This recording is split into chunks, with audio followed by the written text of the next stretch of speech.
Tore on, et Haapsalus näevad kinnisvara arendajad samuti suurt perspektiivi. Kui seni on selle piirkonna turg olnud rahulik, siis nüüd on kaunile rannikule valminud väga atraktiivne arendus. Seda siis endise Haapsalu kalakombinaadi territooriumile Marienholmi. Tänaseks me oleme lammutanud need vanad varisemise-ohtlikud kalatehase hooned ja rajanud siia tõeliselt erilise elukeskkonna, mis on alles algus suures pildis. Et täna valmis meil esimesed 50 korterit 5 imelises majas. Aga meil on plaan oluliselt rohkem teha, et lähiaastatele tuleb siia Poolsaare tippu sadam. Lisaks on plaanis rajada siia üks kodurestoran ja kaugemas plaanis veel ka spa-hotell. Arendaja rõhus selle piirkonna unikaalsusele. Seetõttu on välja lubatud, et nende korterite sihtrühm võiks olla vanem ostja. Juba suur osa pindasid on läinud müügiks. Näiteks seejuures päris mitmed pinnad, millede maksumus on üle 600 000 euro. Saab koodiga siis sisse ja otse korterisse. Ligi 600 000 eurot, et mis siis selle korteri nii kalliks teeb? Kalliks teeb kõik see, mida me siia rajanud oleme, et esiteks tegemist oli Poolsaarega, kus polnud ei veekanali ega kütteliitumisi, et pidime rajama siia ligi 8 meetrit teed koos kõikide trassidega.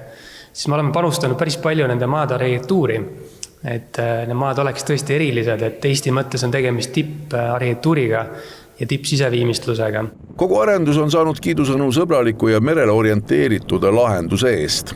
Selle koha teeb eriliseks muidugi see situatsioon, et selline holm on niivõrd linna lähedal ja kindlasti peab mainima ka siin linna soovi ja huvi, et sellest holmist on lubatud teha ka elukeskkond. Ja nüüd täna me teame seda, et peale elukeskkonna on siia tulemus ka avalikud hooned niimoodi, et see holm saab olema läbi ehituse, läbi arendustegevuse hoopis tükkis rohkem avatud nii linnale, Eestile. Kas aga tuuledi võimalik suurvesi arendusele ohtikuks ei saa? Siin kohal peab ütlema, et arhitektina ja tegelikult kogu projekteerimistiim on sellega arvestanud, et erinevalt mitmetest linnadest, Pärnust, võib-olla ka Haapsalu teatud linnaosadest on siin väga turvaline elada ja kõik see võimalik üleujutus on pigem ainult visuaalne. Koht on kaunis, aga kallis ohkavad pereloovad vanemad, kuigi piirkond on loodud igati ka selleks, et seal oleks ka lastel mugav. Sihtrühm on meil täna selline 45-50 pluss inimesed, kes on võib-olla juba esimese elu näiteks pealinnas ära elanud ja nüüd otsivad rahulikumat keskkonda, kus tõesti nautida rahuvaikust ja seda imelist merevaadet, mis meil siin pakkuda on.